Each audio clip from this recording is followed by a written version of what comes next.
नमस्कार, स्वागत है आप सभी का बाजार सवेरे में। मैं हूं आपके साथ कविता थपलियाल, मेरे साथ है मेरी सहयोगी तृप्ति उपाध्याय। और हफ्ते का आखिरी कारोबारी दिन, लेकिन जो क्यूज हमें ग्लोबल बाजारों से मिलते हुए दिखाई दे रहे हैं वो कुछ ज्यादा पॉजिटिव तस्वीर नहीं यहां पर दिखा रहे हैं। साथ ही भारतीय बाजारों के लिए एक अहम क्यू रहेगा बिहार इलेक्शन की वोटिंग और वर्डिक्ट का दिन। तो ये दो बड़ी खबरों पर और बड़े ट्रिगर्स पर हमारा फोकस बाजार सवेरे में अगले आधे घंटे, जहां पर एक्सपर्ट से बातचीत होगी, बाजार का सेटअप समझा जाएगा, बिहार इलेक्शंस पर फोकस होगा। लेकिन शुरुआत हम करेंगे ग्लोबल बाजारों के सेटअप के साथ।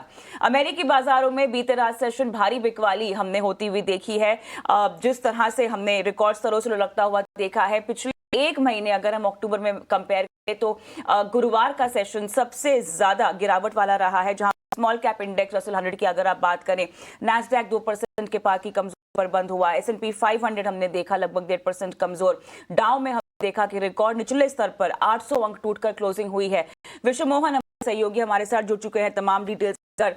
विश्व मोहन, AI और रिलेटेड काउंटर्स पे हम देख रहे हैं लगातार वैल्यूएशंस के कंसर्न बन रहे हैं, लेकिन कल का जहां पे चौतरफा हमने गिरावट देखी है और हमने देखा कि बॉस्टन की जो फेड पर्सन है उन्होंने एक बार फिर से एक बयान दिया है जिसको लेकर कंसर्न्स रेट कट को लेकर फिर से उभरते हुए दिखाई दे रहे हैं। जहां पे उन्होंने कहा है कि एम्प्लॉयमेंट और महंगाई को तालमेल अगर बिठाना है उनमें, तो आपको फिलहाल रेट्स में कोई छेड़छाड़ नहीं करना चाहिए। बहुत सारे क्यूज जहां पर हमने एक देखा, ओवरऑल सेशन यूएस के बाजारों में बीते भारी गिरावट का था। अवश्य मोहन, बिल्कुल सही कहा आपने कि भारी बिकवाली थी। हमने रिकॉर्ड लेवल देखा, डाउ जोन्स में 48,000 के ऊपर गया था। उसके बाद यहाँ पे कल करीब 8 अंकों की गिरावट डाउ जोन्स में दिखी। 2.25% से ज्यादा की गिरावट नैस्डैक में और 0.25% के आसपास के S&P 500 में गिरावट दिखी थी। ये जो गिरावट थी ये सिर्फ दिग्गजों में नहीं थी, जो बाकी इंडेक्स में स्मॉल कैप इंडेक्स जो रुसेल 2000 इंडेक्स है वहां पर भी भारी बिकवाली दिखी थी। तो चौतरफा बिकवाली थी। और ये जो सेंटिमेंट कमजोर हुआ है, जैसा आप कह रही है, AI बबल की वजह से हुआ है। AI लिंक जो स्टॉक्स है वहां पर गिरावट ज्यादा दिख रही है। इनवीडिया में कल करीब 4% की गिरावट दिखी थी। अल्फाबेट, गूगल की जो पेरेंट कंपनी, वहां पर काफी ज्यादा गिरावट दिखी थी। तो टेक कंपनीज पर दबाव ज्यादा है। टेक को लेकर और खास करके AI कंपनियों को लेकर तीन चीजें बहुत ज्यादा यहाँ पे चिंतित रही है निवेशकों को। एक तो लेकर उनके वैल्यूएशन, दूसरा भारी भरकम कर्ज, उसके बाद रेवेन्यू को लेकर उनकी विजिबिलिटी क्या है, कैपेक्स उनका रिकॉर्ड लेवल है, लेकिन आगे रेवेन्यू का क्या सोर्स है। महंगे वैल्यूएशन को लेकर चिंता है, रेवेन्यू उस तरह के दिख नहीं रहे हैं। और साथ ही हमने क्लाउड में ओरेकल की जिस तरह के क्रैश देखी थी, तो उसको लेकर भी चिंताएं काफी ज्यादा बनी थी। और वही सेंटिमेंट यहाँ पर कमजोर कर रहा है। यूएस तो खत्म हो चुका है, गवर्नमेंट पूरी तरह से ऑपरेशनल होना अभी भी बाकी है, लेकिन आगे क्या? उनके पास $38 ट्रिलियन का डेट लेवल है, उसे आप कैसे कम करेंगे? रीओपनिंग के बाद ये डेट लेवल और भी बढ़ता जाएगा। तो साफ तौर पर आगे को लेकर चिंताएं हैं, डाउन के संकेत मिल रहे हैं। इस बीच में फेड चेयरपर्सन की तरफ से जो बयान आए हैं वो और चिंता करने वाली बात है। कहा जा रहा था कि दिसंबर में ब्याज दरें घट सकती 4.5%। एक महीने पहले तक 90% संभावनाएं बन रही थी। फेड चेयरपर्सन ने कहा है कि उन्हें एक और इंतजार करना चाहिए दिसंबर तक और देखना चाहिए ताकि महंगाई भी कम हो जाए, चीजें बैलेंस्ड हो जाए, उसके बाद आगे कटौती की उम्मीदें करनी चाहिए। यानी दिसंबर की जो कटौती की संभावना है वो घटकर अब 50% तक आ चुकी है। तो ये सारी चिंताएं अमेरिकी बाजारों पर हावी है और एक काफी बड़ा सेल ऑफ कल के सेशन में अमेरिकी बाजारों में दिखा। उसी का डबल इफेक्ट हम देख रहे हैं एशियाई बाजारों पर। यहाँ पर भी गिरावट दिख रही है। शुरुआती कारोबार में 2% से ज्यादा कमजोर थे, अभी भी 1 से 1.5% कमजोर है। कॉस्पी के बाजार करीब 2% कमजोर है। हैंगसेंग हांगकांग के बाजार पर दबाव दिख रहा है। तो ये सारे जो एशियाई बाजार है यहाँ पर काफी कमजोर दिख रहे हैं और गिफ्ट निफ्टी भी उसके साथ कमजोर दिख रहा है। हालांकि घरेलू क्यूज आज बिहार पर भी नजर डालेगा, लेकिन अगर ग्लोबल सेंटिमेंट इतना ज्यादा कमजोर होगा तो डेफिनेटली उसका दिखेगा।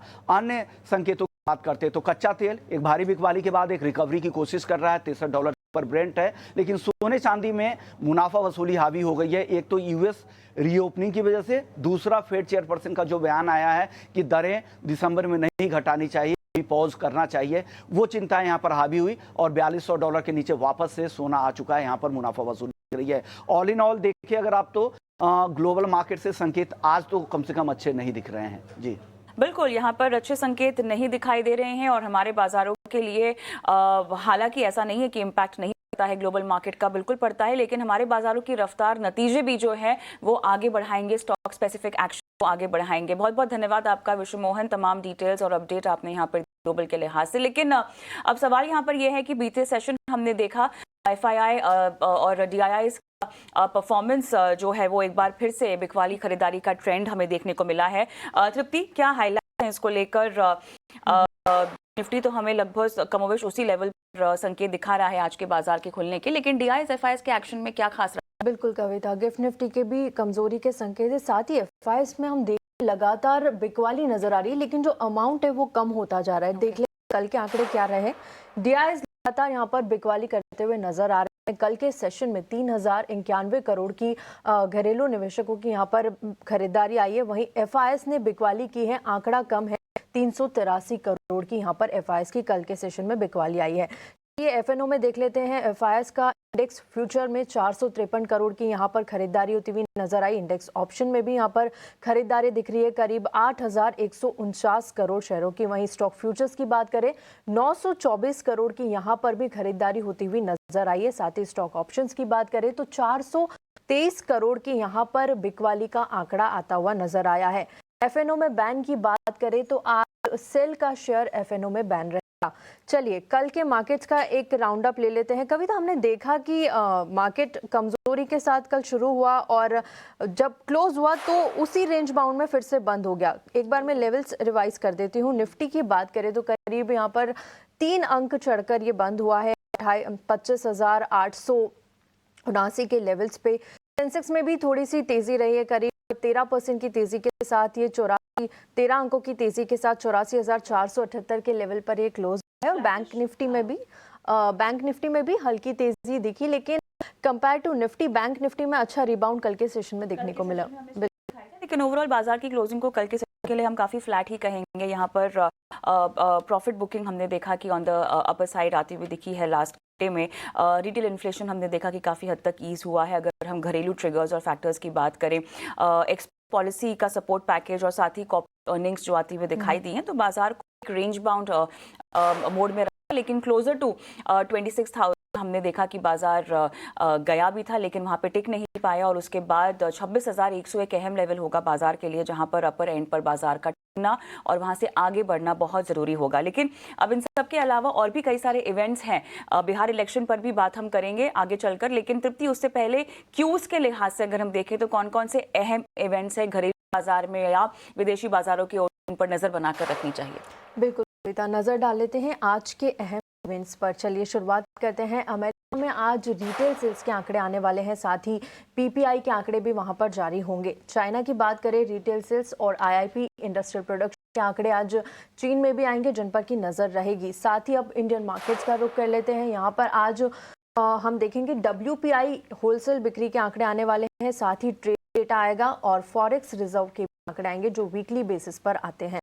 Nifty company Tata motor passenger vehicles और मैक्स हेल्थ आज अपने Q2 के नतीजे जारी करेगी। इसके अलावा भी ढेरों कंपनियां, मैरिको है, Godavari power, Glenmark pharma, oil India, siemens, MRF, नेटको pharma, Exide समेत ढेरों कंपनियों पर आज भी नजर रहेगी, क्योंकि ये क्वार्टरली नतीजे जारी करने वाली है।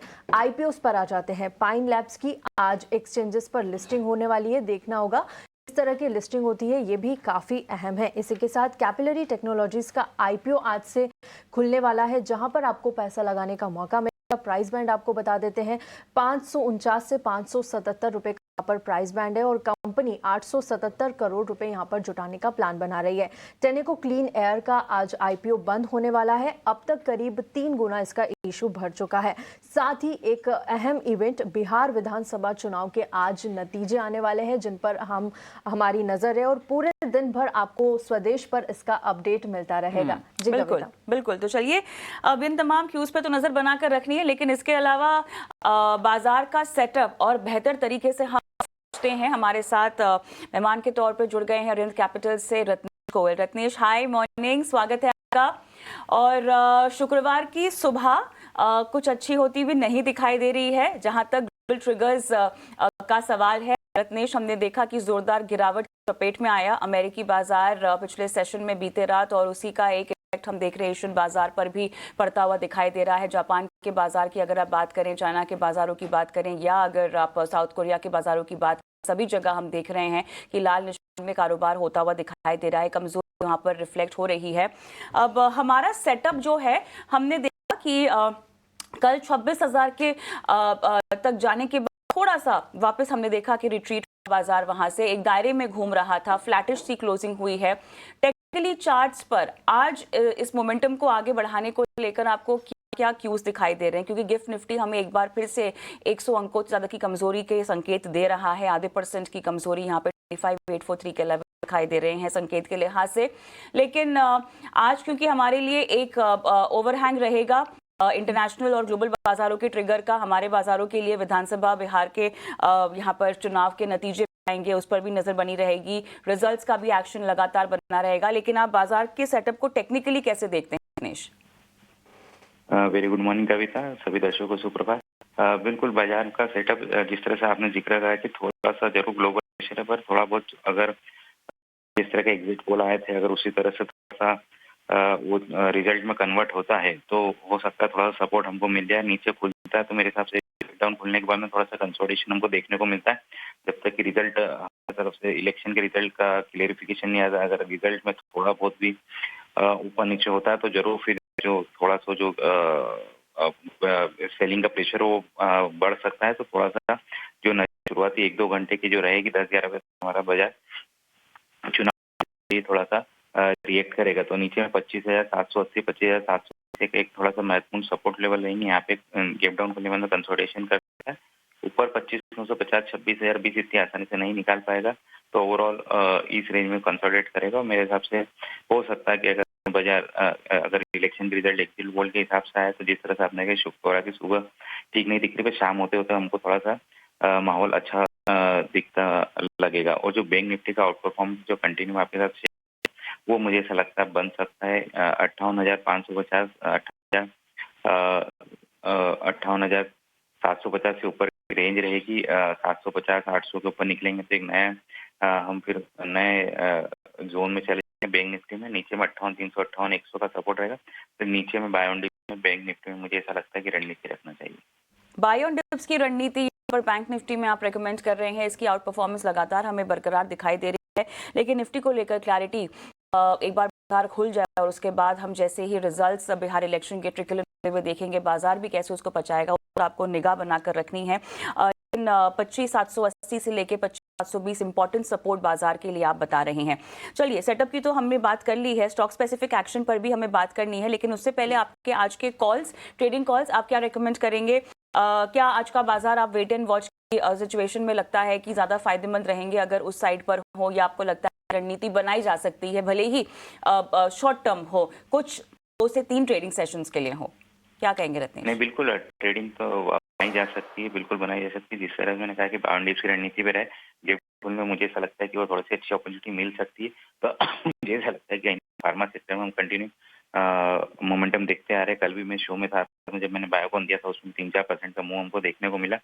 तभी भी मेरी जो स्टॉक रहेंगे दोनों थोड़ा सा सेक्टर से रहेंगे। पहला स्ट्राइड फार्मा, ये एक अच्छा मोमेंटम इसमें कंटिन्यू दिखाई दे रहा है। एक में कल ब्रेकआउट देखने को मिला 960 रुपए के स्टॉप लॉस से 1010 के टारगेट मुझे आते हुए दिखाई देते हैं। दूसरा आरो फार्मा, इसमें भी एक अच्छा सेटअप बन रहा है, एक अच्छा राउंडिंग फॉर्मेशन बन रहा है। 1180 का स्टॉप लॉस लगाया, 1260 के टारगेट यहाँ पे।